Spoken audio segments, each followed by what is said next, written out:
Jailer को यकीन ही नहीं हो रहा था कि कोई इस जेल से भी भाग सकता है, क्योंकि उसे जिस सेल में कैद किया गया था उसके कमरे में सीसीटीवी कैमरे लगे थे जो 24 घंटे उस पर निगरानी रखते थे। पर वह कैमरे के सामने ही पूरी प्लानिंग किया। फाइनली वह समय भी आ गया जब वह भागने वाला था।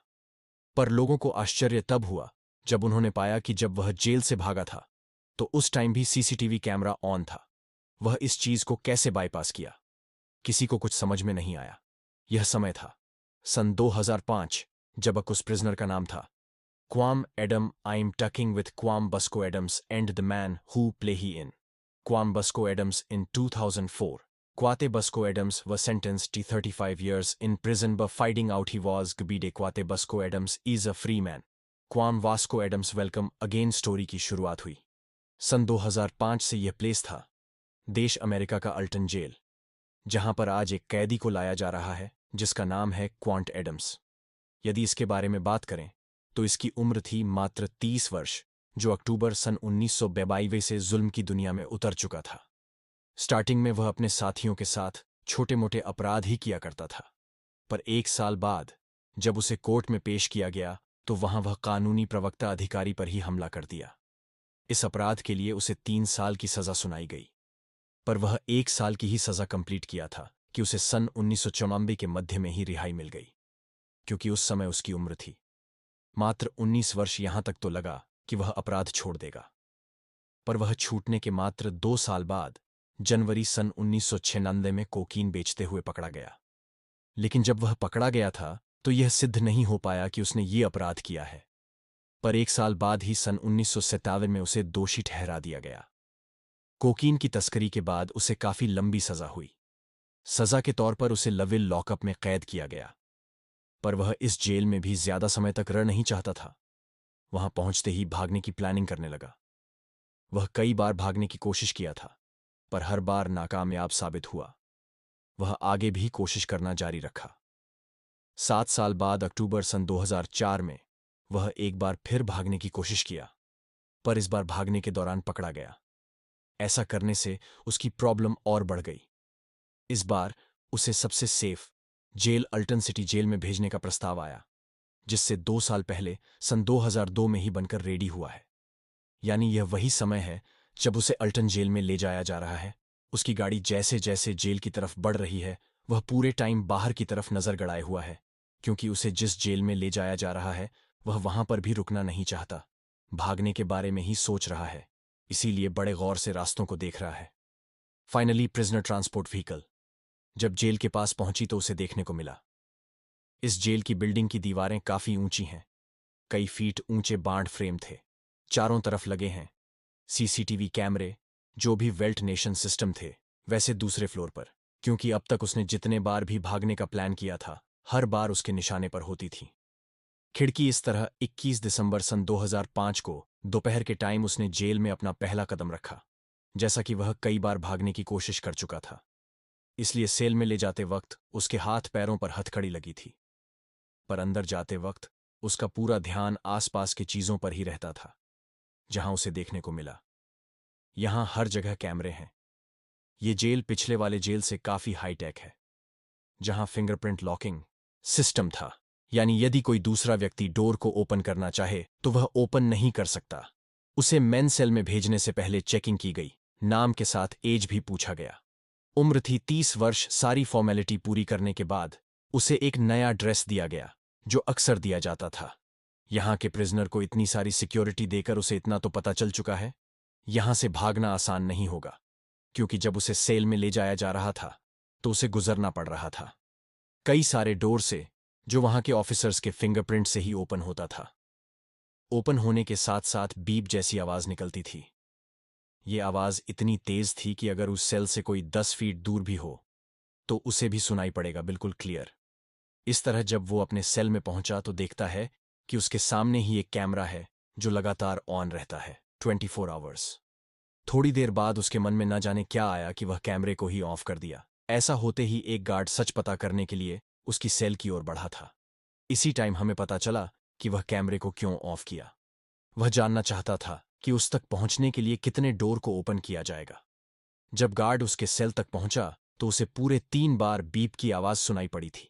यानी बाहर से अंदर आने में 3 दरवाजे को ओपन करना पड़ता है। ऑफिसर जब पूछा कि तुमने कैमरे के साथ छेड़छाड़ क्यों की, तो वह जवाब दिया कि मुझे नहीं मालूम, मैं तो बस ऐसे ही चेक कर रहा था। इस तरह कैमरे को ठीक कर दिया गया। आगे से पूरे टाइम उस पर नजर रखी जाती थी। जहां देखने को मिला वह हर समय कुछ न कुछ करता रहता है, जिसमें सबसे ज्यादा कॉमन था एक्सरसाइज। अब तक उसे इस जेल में रहते हुए पूरे 1 हफ्ते कंप्लीट हो चुके थे। उसके हरकतों से जेलर को जरा भी नहीं लगा कि वह भागने के बारे में सोच भी रहा है। वह 24 घंटे उनके कैमरे के सामने भले ही था, पर फिर भी एक एक हफ्ते में उसकी सेल की चेकिंग की जाती थी। पता किया जाता था कहीं उसके पास कोई जानलेवा चीज तो नहीं जिससे वह खुद के साथ दूसरों को भी नुकसान पहुंचा सके। 1 हफ्ते बाद उसके कमरे में वेंटिलेशन के लिए लगाई गई खिड़की दिखाई पड़ी। यही ऐसी चीज थी जिसे देखकर उसे लगा अब वह यहां से भागने के लिए कुछ कर सकता है। पर उसे यह जरा भी पता नहीं है कि इस वेंटिलेटर के दूसरी तरफ क्या है। आगे से पूरा ध्यान उसका खिड़की की ओर ही रहता। वह पूरे टाइम ध्यान से सुनता रहता कि उस सुराख के दूसरी तरफ क्या है। ध्यान लगाने पर पता चला दूसरी ओर से पानी टपकने की आवाज सुनाई पड़ रही है। शुरुआती दिनों में उसे ज्यादा कुछ पता तो नहीं चल पाया, पर कुछ दिनों बाद जब बारिश हुई तो उसे आसपास के हवा में नमी मिली। साथ ही साथ बारिश की भी आवाज सुनाई पड़ रही थी। मतलब साफ है, ये सुराख उसे बाहर ले जा सकता है। यहां उसकी किस्मत थोड़ी अच्छी थी। वेल्टिन वाला जो पार्ट है वह था कैमरे के बगल में। यानी वह जब भी उसके करीब जाता था तो वह कैमरे में दिखाई नहीं पड़ता था। पर ऐसे में वह जब भी कैमरे में नहीं दिखता तो सच पता करने के लिए गार्ड बार बार आते थे। उसके सेल में इतना सब कुछ होने के बाद उसे इस बात का एहसास तो हो चुका था, उसे जो कुछ भी करना होगा सबकी नजरों से बचकर करना होगा। पर वह ऐसा करेगा कैसे, यह तो हमें बाद में पता चलेगा। पर उसकी प्लानिंग अभी से शुरू हो चुकी थी। सबसे पहले वह पढ़ने के लिए कुछ बुक मंगाया जो आसानी से उसे मिल गई। बुक मिलने के बाद वह उसके बाहरी कवर को ओपन किया। जैसा कि वह बुक काफी मोटी थी, इसलिए उसके फोल्डिंग पार्ट में एक छोटी सी मेटल की प्लेट है। क्योंकि उसका बुक लाने का यही मेन मकसद था, वह उस मेटल के पार्ट को हासिल करना चाहता है। दरअसल उसने रात के वक्त ऊपर की छत को चेक किया था, जहां उसे पता चला छत काफी थिन है। अगर कोई मेटल की प्लेट मिल जाए तो वह उसे आसानी से काट सकता है। इसी टाइम उसे ख्याल आया, आते वक्त उसने देखा था कि बाहर की ओर सिर्फ 3 खिड़कियां थीं। हो ना हो, अगर यह फ्लोर के ऊपर पहुंचा तो जरूर किसी न किसी खिड़की के पास पहुंच जाएगा। पर जब छत का एक छोटा सा हिस्सा काटने की कोशिश किया तो उससे काफी आवाजें हो रही थीं। अगर वह ऐसा जारी रखा तो आसानी से पकड़ा जाएगा। काफी सोचने के बाद उसने देखा कि कुछ कैदी आपस में बहस कर रहे हैं। यही उसके पास सबसे अच्छा मौका है कि जब भी वह आपस में झगड़े तो वह इसी शोरगुल के बीच अपने काम को अंजाम दे। वह एक दिन में कुछ ही सेंटीमीटर का हिस्सा काट पाता था।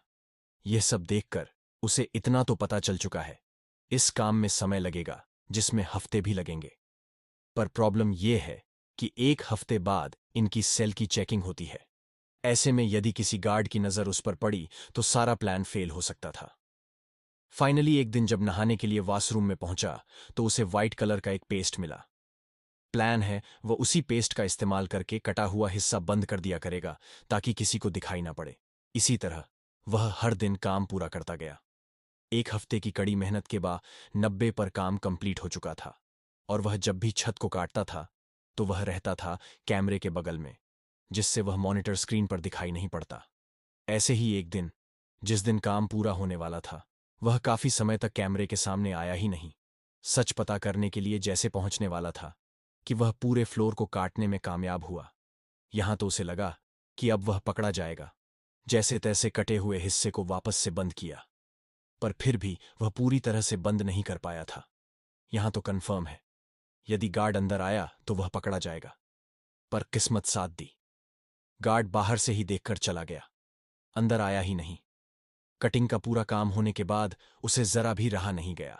शाम के वक्त उस कटे हुए हिस्से से ऊपर पहुंचा, पर वहां से वह खिड़की तक पहुंच पाता। उसे वापस से डोर ऑफ होने की बीप सुनाई पड़ी। जल्दी जल्दी करके वापस से सेल में आया। अब तक उसे 3 हफ्ते कंप्लीट हो चुके थे। उसे जब भी कैमरे में देखा जाता तो वह काफी परेशान नजर आता था, क्योंकि अब तक उसका पेस्ट भी खत्म हो चुका है। पकड़े जाने के चांस काफी ज्यादा थे, पर उसी रात उसने अनुमान लगाया। जब वह बाहर निकला था तो उसे काफी रोशनी दिखाई पड़ी थी, मतलब साफ था। शायद उसके सामने ही थी खिड़की, जिसे वह देख नहीं पाया। पर रात को उसने फैसला किया वह वापस से ऊपर जाएगा, इस बार खिड़की तक पहुंचकर ही रहेगा। पर इस दौरान एक छोटी सी प्रॉब्लम थी, क्योंकि रात के वक्त हर आधा घंटे में गार्ड उन्हें देखने आता था। यानी एडम के पास सिर्फ आधा घंटे थे। वह उसी टाइम में ऊपर जाए, काम कंप्लीट करके सही समय पर नीचे चला आए। घड़ी वगैरह तो है नहीं, इसलिए खुद से काउंटिंग करके समय का पता लगाने की कोशिश किया। उस रात वह खिड़की तक भी पहुंच गया, पर वह भाग नहीं सकता। बाहर निकलने के लिए सेफ्टी फ्रेम को काटना था। काटना भी शुरू किया, पर समय भी हो चुका था नीचे आने का, इसलिए जल्दी से आकर वापस से सो गया। फाइनली सुबह होने के बाद जब वापस से मौका मिला तो पहुंच गया ऊपर। रात के वक्त तो चीजें क्लियर दिखाई नहीं पड़ी थीं, पर सुबह होने के बाद सब कुछ क्लियर दिखाई दे रहा था। सामने थी स्टील सीलिंग, जिसे काटना सबसे बड़ा चैलेंज था। जब वह सीलिंग के दूसरी ओर देखा तो उसे ऐसा महसूस हुआ मानो जैसे उसे आजादी मिल गई हो। वह खुली हवा में सांस ले रहा है, पर अभी भी उसकी मंजिल काफी दूर थी। बाहर निकलने से पहले उसे दो काम करना होगा। पहला तो इस सीलिंग को काटना है, जबकि दूसरा है कि उस समय भागा जाए जब बाहर कोई भी गार्ड ना हो। यहां अच्छी बात यह थी, सीलिंग के दूसरे साइड था पार्किंग एरिया। गार्ड की निगरानी वहां बहुत ही कम रहती थी, पर फिर भी यहां के माहौल को देखकर उसे इतना तो पता है, यदि उसे सक्सेसफुली यहां से भागना है तो किसी और की मदद लेनी होगी। कि तभी उसे अपने एक दोस्त का ख्याल आया, जिसका नाम था तन्या गुडविन। वह काफी सालों से उससे मिलने जेल में आया करती थी। उसी सेल में एक कमर्शियल टेलीफोन सिस्टम था, जिसकी हेल्प से कोई भी कैदी अपने परिजनों से बात कर सकता था, पर इसके लिए उन्हें परमिशन की जरूरत पड़ती थी। पर क्वांट अपने दोस्त से परमिशन लिए बगैर बात करना चाहता था। उसने ऐसा किया भी, टेलीफोन के सिस्टम के साथ छेड़छाड़ करके अपने दोस्त को कॉल किया। यानी अब दोनों के बीच जो भी बातें होगी उसे रिकॉर्ड नहीं किया जा सकता था। दोनों अगले कई दिनों तक एक दूसरे से बातें करते थे। बातें करके क्वांट से उसके दोस्त का कुछ ज्यादा ही लगाव हो गया। एक दिन क्वांट उसे जेल में आने को कहा कि मुझे न्यूज़पेपर चाहिए थे, बस वहीं आकर मुझे दे दो। उसकी दोस्त भी उसकी बात मान गई। फाइनली उसे न्यूज़पेपर देन तथा मिलने के लिए जेल की ओर निकली। यहां पहुंचकर पता चला जेल में किसी भी बाहरी लोगों से प्रिजनर से बात करने की परमिशन नहीं होती। पर इसका एक दूसरा रास्ता था। यह दोनों एक अलग अलग कमरे में रहेंगे। इनके बीच होगी एक मिरर की दीवार। दोनों लोग टेलीफोन के जरिए एक दूसरे से बात कर सकते थे। ऐसे ही अगले कई दिनों तक चला। ये कभी आमने सामने बात करते थे तो कभी चोरी चुपके कमर्शियल टेलीफोन के जरिए। समय के साथ दोनों का लगाव इतना बढ़ गया कि उसकी दोस्त अब क्वांटम को पसंद करने लगी थी। वह जो कुछ